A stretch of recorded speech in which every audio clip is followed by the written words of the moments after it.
Oke baik, selamat pagi adik-adik. Kembali lagi dengan Kak Petra dalam pelajaran biologi. Hari ini Kak Petra akan menjelaskan bagaimana coronavirus itu dapat masuk dan menginfeksi ke dalam tubuh manusia atau sel hidup dari manusia. Lebih spesifiknya pada sel sel pernafasan manusia yang membuat tubuh manusia itu nantinya akan menjadi lemah atau gagal fungsi setiap organnya, ya, bisa sampai menimbulkan kematian, ya. Pertama, Kak Petra sudah menggambarkan di papan, ya, bagaimana proses penjangkitannya sampai ke dalam tubuh manusia, ya. Nah, ini kurang lebih ini adalah coronavirus COVID-19, kemudian ini manusia, ya. COVID-19 akan menjangkit pada tubuh manusia kurang lebihnya melewati organ pernafasan awal, yaitu hidung atau mulut, ya. Kemudian coronavirus akan masuk ke tenggorokan dan akan menuju ke paru-paru, ya. Di sini Kak Petra sudah gambarkan paru-paru. Lebih spesifiknya paru-paru pada bagian alveolus, gitu ya. Alveolus. Bagian alveolus atau bagian gelembung-gelembung udara di paru-paru yang merupakan tempatnya udara bertukar, difusi, ya. Di situ juga terdapat sel-sel reseptor yang namanya adalah angiotensin converting enzyme, ya. Angiotensin converting enzyme ini merupakan alveolus. Kita tuliskan ya, alveolus. Ini paru, ya. Nah, di paru-paru kemudian lebih spesifiknya coronavirus itu akan masuk ke paru-paru manusia. Di paru-paru manusia itu terdapat beberapa tempat, ya. Kalau Kak Petra gambarkan seperti ini merupakan tempat difusi, ya. Ini tempat difusi oksigen dan karbon dioksida, sedangkan ada bagian-bagian khusus, ya, bagian-bagian khusus yang seperti ini gambarnya, itu namanya adalah sisinuma atau bagian angiotensin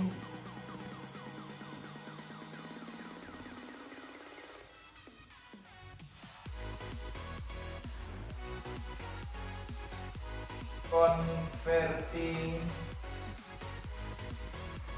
enzyme atau ACE2, ya. Angiotensin converting enzyme 2 atau ACE2, ya, yang merupakan tempat di mana sisi pelekatannya coronavirus dengan sel pernafasan, yaitu angiotensin converting enzyme 2, ya. Ini adalah tempat pelekatannya. Jadi kita lihat ke proses keempat, ya. Ini coronavirus yang tadi gambarnya seperti sini. Coronavirus akan melekat pada angiotensin converting enzyme 2, ya, atau bagian pelekatannya, ya. Kemudian yang akan melekat itu adalah ini, ya, paku glikoprotein atau spike protein. Yang akan melekat adalah paku glikoprotein atau spike protein. Kemudian, ya, proses pelekatan ini membuat materi-materi genetik yang berada di dalam COVID-19 itu akan masuk ke dalam sel dari ACE2, ya, dari angiotensin converting enzyme 2, ya. Kemudian materi genetik itu akan langsung menuju ke salah satu organel sel yang berada di dalam sel, yaitu ribosom. Ini ribosom. ya. Di ribosom ini akan terjadi yang namanya pembuatan protein atau pembuatan polipeptida, ya, pembuatan protein atau pembuatan polipeptida dari coronavirus itu sendiri. Jadi coronavirus akan masuk melalui membran sel dari angiotensin converting enzyme 2, ya. Kemudian dia akan langsung menuju ke bagian yang namanya ribosom, ya, bagian yang namanya ribosom. Lalu di ribosom itu akan terjadi yang namanya proses translasi protein atau menerjemahkan protein atau pembentukan protein berupa polipeptida, ya, sehingga dapat dibentuk bagian-bagian atau organ-organ dari virus tersebut sampai sedetil-detilnya, bagian pakunya, ya, struktur dari virus corona tersebut sampai materi-materi genetiknya, ya. Kemudian, ya, setelah dibentuk protein, ya, setelah dibentuk protein-protein di ribosom, maka akan berlanjut ke bagian organel sel lain yang namanya aparatus Golgi atau badan Golgi. Jadi di badan Golgi, ini badan Golgi, ya.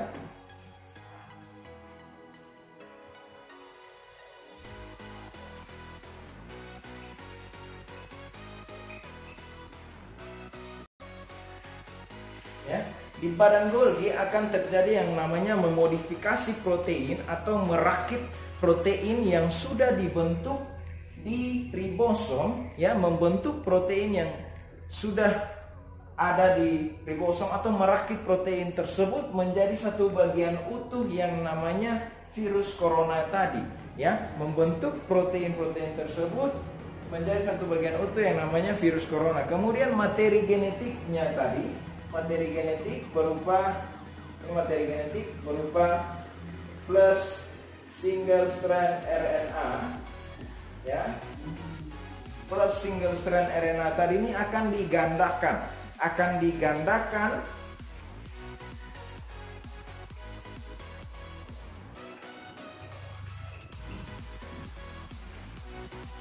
rantai tunggal RNA-nya akan digandakan sebanyak mungkin sehingga dapat dimasukkan ke dalam protein-protein yang tadinya sudah jadi di badan Golgi. Jadi badan Golgi ini akan membentuk protein-protein itu sudah jadi satu struktur utuh, kemudian akan dimasukkan single strand RNA yang sudah digandakan sehingga dia akan menjadi banyak sekali virus corona di dalam sel tubuh manusia, lebih spesifiknya di dalam angiotensin converting enzyme 2, ya. Kemudian akan dikeluarkan setelah sudah jadi virus-virus corona yang banyak, maka akan dikeluarkan kembali ke alveoli, akan dikeluarkan kembali ke alveoli, ya, sehingga di alveoli itu mengalami kepenuhan atau penuh dengan virus corona. Nah, alveoli sendiri memiliki sistem imun atau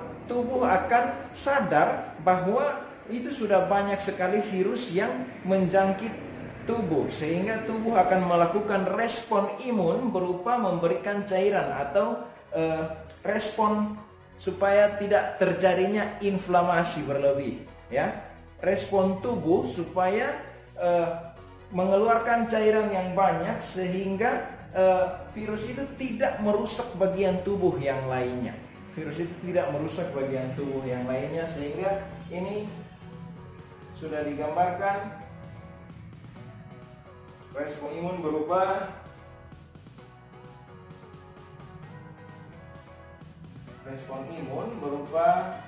cairan, ya, berupa cairan, sehingga paru-paru orang tersebut itu bisa mengalami yang namanya pneumonia atau sesak nafas dan sulit untuk terjadinya difusi atau pertukaran gas karena sudah dipenuhi oleh cairan. Cairan itu sendiri hadir karena adanya respon tubuh, respon imun terhadap virus corona ini sendiri, ya. Jadi virus corona ini akan berkembang secara pesat. Nah, bagaimana dengan kerja lisosom, ya? Kerja lisosom sebagai organel yang melihat bahwa itu adalah benda asing di tubuh. Jadi sebenarnya virus virus corona ini pintar sekali dalam bersembunyi atau mengelabui satu organel sel tubuh, ya, sehingga lisosom itu sulit untuk mengetahui bagian mana yang sudah terjangkit, ya. Jadi misalnya baru satu saja virus yang menjangkit, maka sulit sekali lisosom untuk tahu. Sedangkan ketika sudah banyak virus yang menjangkit, langsung saja respon tubuh, imun tubuh itu berespon dengan cara mengeluarkan cairan yang banyak, sehingga tidak terjadinya perusakan di organ-organel yang lain. Sedangkan cairan yang banyak itu akan membuat manusia ini sendiri dapat kesusahan dalam bernafas karena sulitnya terjadi difusi atau pertukaran gas, ya, pertukaran gas antara oksigen dan karbon dioksida yang dilakukan oleh alveolus sendiri, ya. Sampai di sini saja perjumpaan kita, sampai jumpa.